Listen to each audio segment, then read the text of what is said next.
Bonjour, c'est la vidéo que tout le monde attendait, enfin sur Ici Japon, le Tokyo Ramen Tour.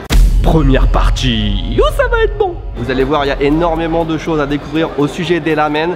Rien qu'à Tokyo, il y a environ 5000 restaurants de ramen et on va tous les faire, aujourd'hui. C'est pas vrai, c'est faux. On va en faire un aujourd'hui. Nous sommes dans la Ramen Street, la rue des ramen qui se trouve en dessous de la station Tokyo. Le restaurant que j'ai choisi se trouve ici. En fait, c'est pas moi qui l'ai choisi, c'est Akiko, puisqu'on va faire ce ramen tour à deux. Bonjour.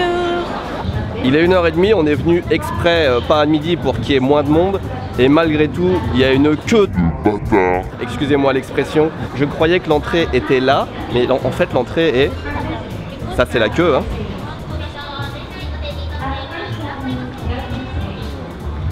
L'entrée est là-bas.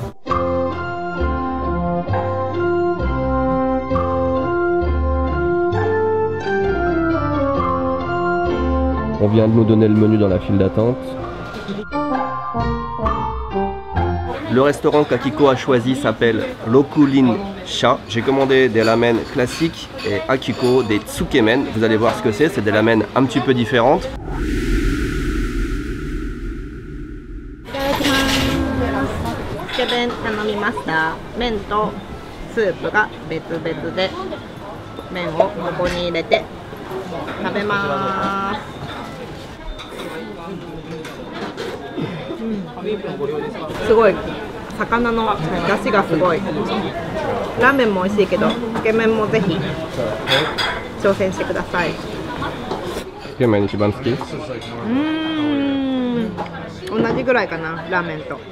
Mon conseil dans les ramen, c'est de toujours prendre un supplément œuf.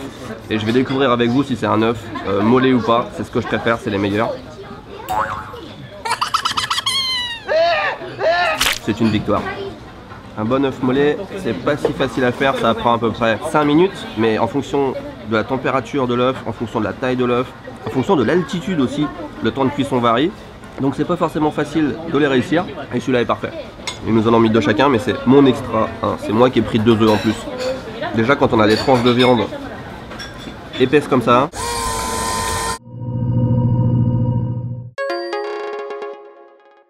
c'est qu'on est dans un bon ramen.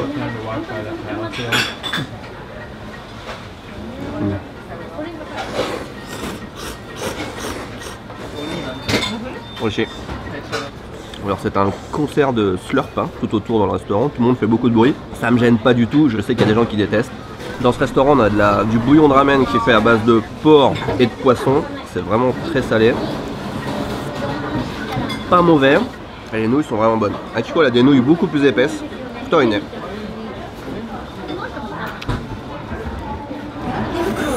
Autant Akiko adore les tsukemen, autant moi j'aime pas du tout ça. Les nouilles sont froides, il faut les réchauffer dans le bouillon. Je trouve qu'au fur et à mesure, du coup la soupe, le bouillon devient de plus en plus froid, c'est de moins en moins bon. Je suis pas un gros fan des tsukemen. Par contre les ramen, oui. Autour de nous, il y a plusieurs magasins de ramen. Je crois qu'il y en a au moins 8. Celui-ci, c'est l'un des plus connus du coin. Et Akiko l'a choisi en fait parce que c'est le restaurant devant lequel il y avait le plus d'attentes. Et au Japon, un des critères de sélection d'un restaurant, surtout pour les ramen, c'est la queue qu'il y a devant le restaurant. Ça paraît ridicule à beaucoup de monde d'attendre une demi-heure, 3/4 d'heure avant de manger un bol de ramen. Au Japon, c'est hyper fréquent. On choisit le meilleur. Et s'il faut attendre 1 heure, 2 heures, on attend 1 heure, 2 heures. Et si on attend 1 heure, 2 heures, si les gens sont prêts à attendre 1 heure, 2 heures, c'est un gros gage de qualité. Regardez-moi ça.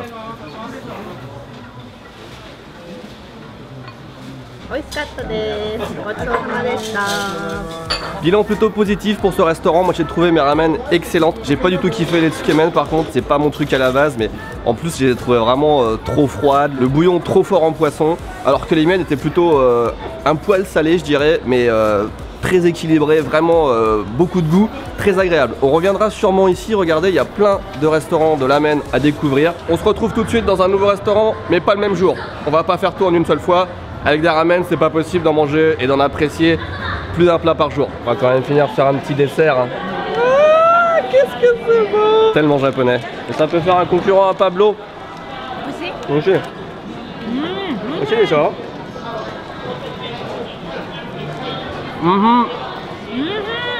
Excellent. Pas très bon. Sumikko Golashi Shop. On voit rien, la caméra est mal réglée, c'est pas grave, c'est bon. c'est le week-end, on est au parc et désolé je suis sur le téléphone, la qualité est pourrie. On a trouvé au combini au 7-Eleven des onigiri gu tonkotsu ramen. On va voir si c'est bon, on connaît pas du tout. Dozo yoroshiku onegai shimasu.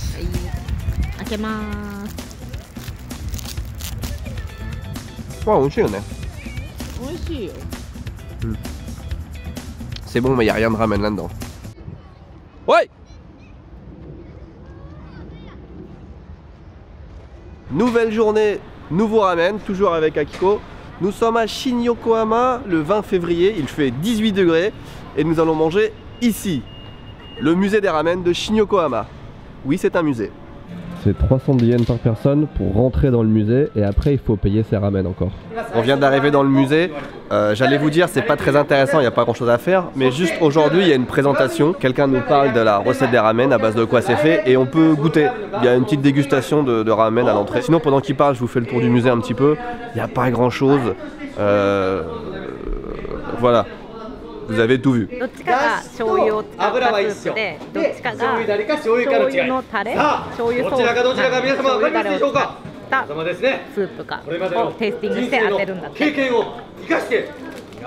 On a eu une petite animation sympa, mais le musée en lui-même, en vrai, c'est un petit peu pété. En revanche, là, vous voyez, on est en train de s'enfoncer sous le musée, et c'est là que ça se passe.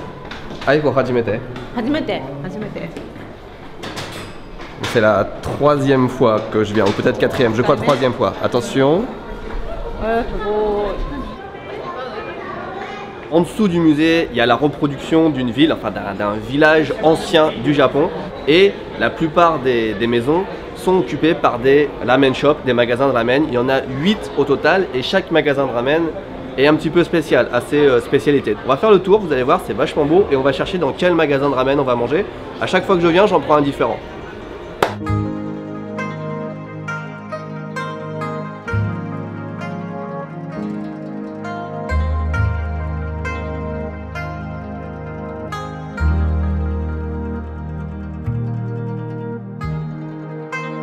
À l'entrée, on nous a remis une carte qui comprend tous les restaurants. Vous voyez, il y en a 8 et c'est en français. C'est assez bien pour être noté. Chaque restaurant est spécial. On peut choisir son restaurant en fonction évidemment de l'histoire du restaurant, mais surtout, il y a l'épaisseur des nouilles et l'épaisseur du bouillon. Enfin, la consistance du bouillon qui sont indiquées et c'est ça qu'on va regarder. Moi, j'aime bien les nouilles qui sont bien épaisses et le bouillon qui est bien épais et bien goûtu. C'est moi qui choisis aujourd'hui. Donc on va aller dans un où tu vois tout est à épais là. Sauce soja, sel, miso et là tonkotsu. Tonkotsu c'est les meilleurs ramen qui puissent exister. En plus elles sont nouilles épaisses et soupe épaisse. Le numéro 4, le restaurant le plus prisé en Europe débarque au Japon. C'est un restaurant allemand, Doitsu no Ramen. Alors étant donné qu'on a quelques minutes quand même à attendre, je vais en profiter d'être ici pour vous faire un petit peu d'histoire sur les ramen. On est à Shin-Yokohama, donc juste à côté de Yokohama et du port de Yokohama. Et c'est de là-bas que sont originaires les ramen. En fait les ramen c'est très connu au Japon, mais c'est un plat chinois à la base. Je crois qu'ils en mangent depuis 4000 ans en Chine, alors qu'au Japon ça fait que depuis le début du siècle dernier, donc une centaine d'années.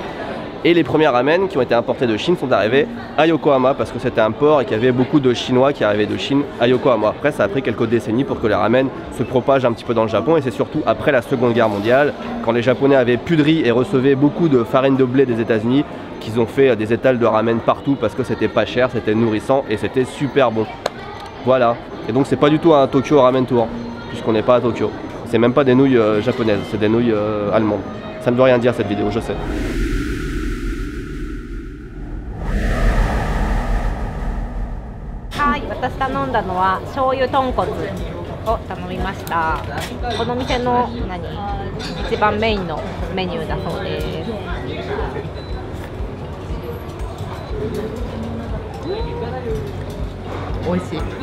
Nihon no aji, Doitsu no aji. Nihon. 100% Nihon. Alors moi j'ai pris pareil des tonkotsu ramen. Tonkotsu ça veut dire que c'est un bouillon à base d'os de porc. Pour moi c'est les meilleures, celles que je préfère, c'est salé. Par contre j'ai pris la version allemande. Faite avec des ingrédients qui viennent d'Europe.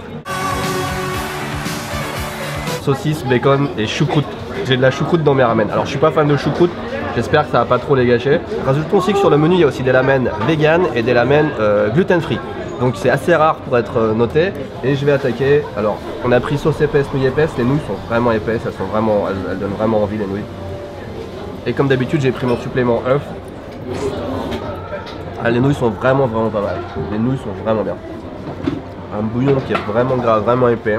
Le bouillon il est velouté, il glisse comme ça sur le palais. Il y a un petit peu, on ressent l'acidité un petit peu de la choucroute dedans. Ce qui est bien c'est qu'il y a énormément de variétés de ramen, chaque restaurant a sa recette.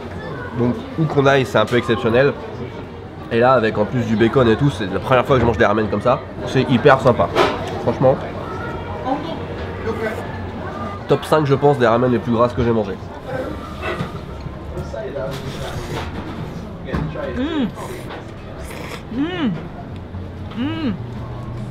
Ah, c'est à base de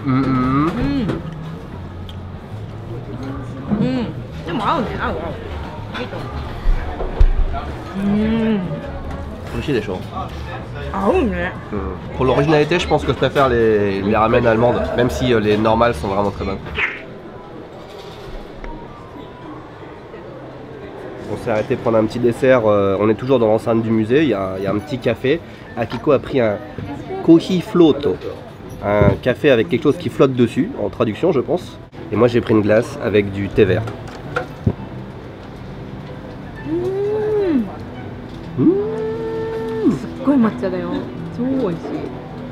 Oh, c'est bon parce qu'il y a le côté vraiment très fort, un petit peu amer comme ça du thé vert. Et la glace qui vient adoucir juste après comme ça, c'est un parfait équilibre. Et c'est sur cette touche sucrée entourée d'une douce atmosphère de cigarette qu'on va se laisser et se donner rendez-vous pour de prochaines aventures ramenesques. Vous voyez ces magnifiques bouteilles Coca-Cola édition spéciale Japon? Elles sont en vente sur Candy-san. Vous en faites ce que vous voulez.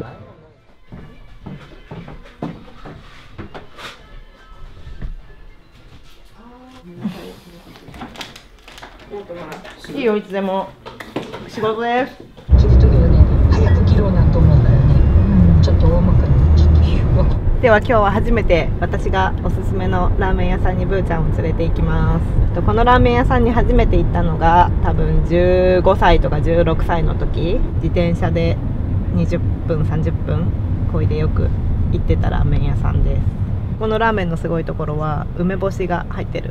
でその梅干しとねラーメンのねマッチがまた素晴らしい。私は昨日の夜はちょっとウキウキワクワク楽しみでした。でもお店が移って錦糸町になったみたい。でもそれから行ってないし、多分もう10年9年10年ぐらい行ってないから、味が変わってたらどうしようかなとか。絶対ブーちゃん今日は塩ラーメン食べてね。梅塩。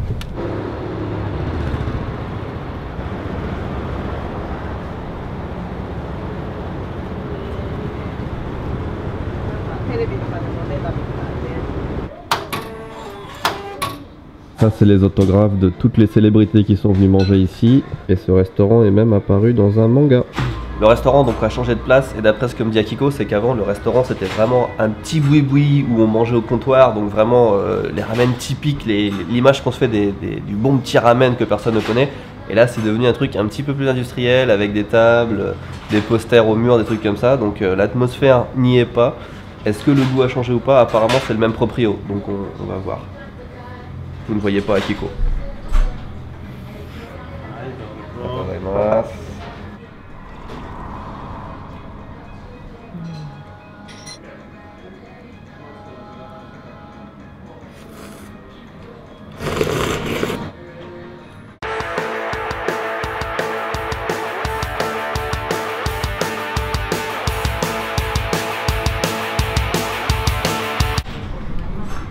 Bon, Akiko elle fait que manger, elle donne pas du tout son avis ni rien, apparemment c'est bon, elle a le nez dans ses ramen donc c'est que c'est pas mauvais. Alors c'est pas forcément les ramen que je vais apprécier je pense, parce que le bouillon est pas vraiment gras, les nouilles sont très fines, moi je les aime bien épaisses, c'est un petit peu le contraire de ce que je recherche dans les ramen. Donc ce sont des ramen avec une prune séchée à l'intérieur, ou meboshi. Je sais pas, c'est pas très courant les ramen avec amalina et des choses, soyons honnêtes. Et apparemment il faut vraiment prendre du jus avec de la prune et des nouilles en même temps pour qu'il y ait toute l'harmonie des goûts qui se mélangent dans la bouche et qu'on apprécie à 100% le plat. On va essayer.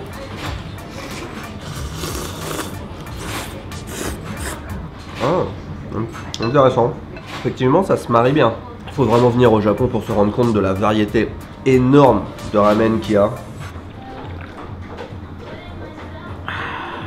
よかった、そのまんまの味で。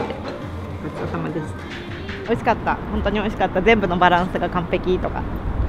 でも多分昔食べた時はカウンターでかっこいいお店で、まあ雰囲気が変わったからお店の雰囲気で味って変わると思う。